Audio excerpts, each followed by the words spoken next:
இந்த பசு பாருங்கண்ணா அண்ணா நான் எடுத்துக்கிறேன். இந்த பசு எத்தனை பல்லுண்ணா? இது வந்து 6 பல்லு. 6 பல்லு பிராயம். அண்ணா இது கொடுங்க. எவ்வளோ பால் கறக்கணும் இது? அண்ணா இது ஒரு திவசத்துக்கு வந்து ஒரு 25லேருந்து 30 லிட்டர் வரை கிட்டுண்ணா. ஃபஸ்ட்டு பிரசவா? இது வந்து கன்னி, இது வந்து 2. ஓகே. இது எவ்வளோ பால் கறக்கணும் இது? அண்ணா எவ்வளோ பால் கறக்கும்? இது வந்து ஒரு 30 லிட்டர் கட்டுனா, அது ஒரு 30 லிட்டர், ரெண்டும் கூட ஒரு 60 லிட்டர் கட்டணும். 60 லிட்டர் என்னோட கிடக்கு. எல்லாம் ஓவர் சைஸ் பசுகள் அண்ணா, எல்லாமே நல்லா வலுப்பத்தில் உண்டுண்ணா. சக்தினா அண்ணா இந்த ஒரு மாடு எவ்வளோ ஏகദേശம் ப்ரைஸ் ரேஞ்ச் எவ்வளோ மில்க் கெப்பாசிட்டி இருக்கணும்? அதான் அண்ணா இது எல்லாமே வந்து ஒரு 20லேருந்து 25 லிட்டர் கிடைக்குண்ணா. இல்லை கன்னி தான். இது கன்னி, இது 2வது பிரசவம். செகண்ட் லாக்டேஷனில் இது 3rd லாக்டேஷன்ண்ணா. ஓகே. இது கன்னி ப்ரெஸ் வச்சிருக்கு. ப்ரெஸ் வச்சிருக்கு. இது செகண்டு, அது செகண்டு, இது செகண்டுண்ணா. நான் வண்டியில் கேட்டு வேணா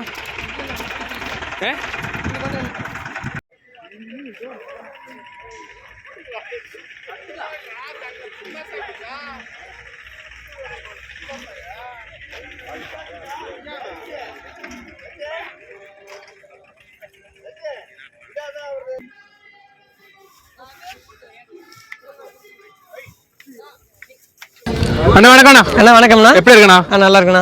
இந்த மாதிரி எத்தனை மாடு வாங்கியிருக்குண்ணா? அண்ணா நீங்கள் வந்து ஒரு 18 மாடு எடுத்துருக்குண்ணா. எந்த ஊரில் வாங்கியிருக்கு? அண்ணா இது திருச்சூர் வாங்கியிருக்கு. அப்புறம் காயங்குளம் வாங்கியிருக்காங்கண்ணா. பாலக்காடு வாங்கியிருக்குண்ணா. தமிழ்நாடு வாங்கியிருக்கா? தமிழ்நாடு வாங்கியிருக்கு. அண்ணா வாங்கியது? அண்ணா வாங்கியிருக்குண்ணா. எந்த ஊருண்ணா? சேலம்ண்ணா. சேலம் தானே. எவ்வளோ மாடு வாங்கியிருக்கு? 9 மாடு வாங்கியிருக்கு. 9 மாடுகளுக்கு எத்தனை லாக்டேஷனில்? எல்லாம் ஃபஸ்ட்டு செகண்டில். எவ்வளோ பால் இருக்குண்ணா? 25 to 30. எவ்வளோ பேக்கில் இருக்குது பசிக்கலாங்கண்ணா? எல்லாம் எடுத்துருக்குண்ணா. அண்ணா சக்தினா இந்த ஒரு மாடு எவ்வளோ ஏகദേശம் ப்ரைஸ் ரேஞ்ச் எவ்வளோ மில்க் கெப்பாசிட்டி இருக்கணும்? அதான் அண்ணா இது எல்லாமே வந்து ஒரு 20லேருந்து 25 லிட்டர் கிடைக்குண்ணா. இந்த மாட்டில் வந்து பார்த்தீங்கன்னா ஒரு 80,000லேருந்து 1.15 வரைக்கும் எடுத்துருக்கு மாடு. 1,15,000 முதல்ல 9,000 உள்ள ரேஞ்சில் உள்ள பசு எடுத்து எல்லா பசும் கலந்து எடுத்துருக்குண்ணா. எல்லாம் கூடுதல் கன்னி பசு எடுத்துருக்கு. எல்லாம் கூடுதல் கன்னி பசு எடுத்துருக்கு. 2வது பிரசவம் எடுத்துருக்குண்ணா. மேக்ஸிமம் எவ்வளோ பால் இருக்கணும் இந்த பசுக்களுக்கு? டெலிவரி ஆயிருக்கு போகுது. இந்த பசு எல்லாம் ஒரு 25 லிட்டர் கட்டுண்ணா. ஒரு நாளைக்கு 25 லிட்டர். ஒரு நாளைக்கு 25 லிட்டர் கட்டுண்ணா இந்த பசு. ஓகே. இது மார்க்கெட்டில் தான் இப்போ பிரஸ் வச்சிருக்கு? ஆமாம், இப்போ அது மார்க்கெட்டில் பிரஸ் வச்சு. ஓகே. பாக்கி இதெல்லாம் கன்னி பசுகள்? எல்லாம் கன்னி பசுகள். இது கன்னி பசு, இது கன்னி பசு, இது கன்னி பசு. எல்லா பசுமே கன்னி பசு தான் ஜாஸ்தியாக இருக்கு. டெலிவரிக்கு எத்தனை தவசம் இருக்கணும்? அதெல்லாம் டெலிவரிக்கு எல்லாம் ஒரு ஆட்சி பிடிக்கணும். இதெல்லாம் கன்னி தான். இது கன்னி, இது 2வது பிரசவம். செகண்ட் லாக்டேஷனில். இது 3rd லாக்டேஷன்ண்ணா. ஓகே. இது கன்னி ப்ரெஸ் வச்சிருக்கு. ப்ரெஸ் வச்சிருக்கு. இது செகண்டு, அது செகண்டு, இது செகண்டுண்ணா. ஓகே. ഇവിടുന്ന് എങ്ങനെ കൊണ്ടുവരുന്നത്? നാട്ടിലെ കേരളത്തിലേക്ക് എപ്പോഴും കൊണ്ടുവരുന്നത്? ഇവിടുന്ന് സേലം കൊണ്ടുപോയി സേലത്തിലിருந்து അവിടെ വണ്ടി ചേഞ്ച് பண்ணி. சேலத்துக்கு നമുക്ക് எவ்வளவு டிரான்ஸ்போர்ட்டேஷன் சார்ஜ் இருக்கு? ஒரு பஸ்ஸுக்கு வந்து ஒரு 2500 முதல் 3000 வரை வரும். ഇവിടുന്ന് சேலம் വരെ എത്തിക്കും. சேலம் வரை எத்திக்கும். அதுக்கப்புறம் சேலத்துல നമ്മൾ വണ്ടി செப்பரேட் வண்டி ഉണ്ട്.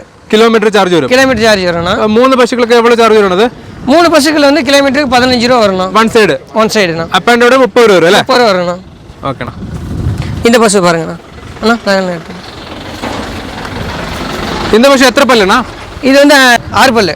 6 பல்லு பிராயம். அண்ணா இது கொடுங்க. எவ்வளோ பால் கறக்கணும் இது? அண்ணா இது ஒரு திவசத்துக்கு வந்து ஒரு 25லேருந்து 30 லிட்டர் வரை கிட்டுண்ணா. ஃபஸ்ட்டு பிரசவா? இது வந்து கன்னி, இது வந்து 2. ஓகே. இது எவ்வளோ பால் கறக்கணும் இது? அண்ணா எவ்வளோ பால் கறக்கும்? இது வந்து ஒரு 30 லிட்டர் கட்டுனா, அது ஒரு 30 லிட்டர், ரெண்டும் கூட ஒரு 60 லிட்டர் கட்டணும். 60 லிட்டர் என்னோட கிடக்குல.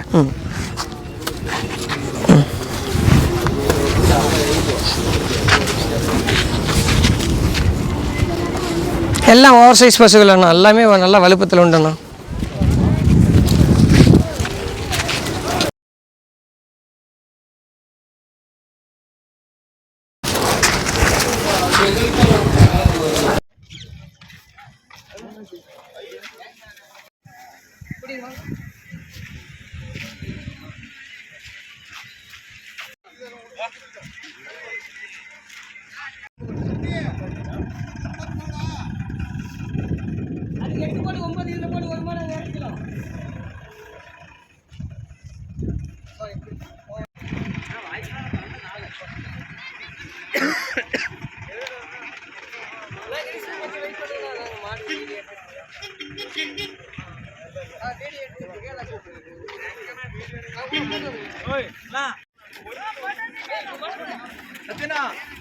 மாடு லைனா வச்சுட்டு அடிக்கணுமாண்ணா? உங்க இடையில அப்படியே அப்படியே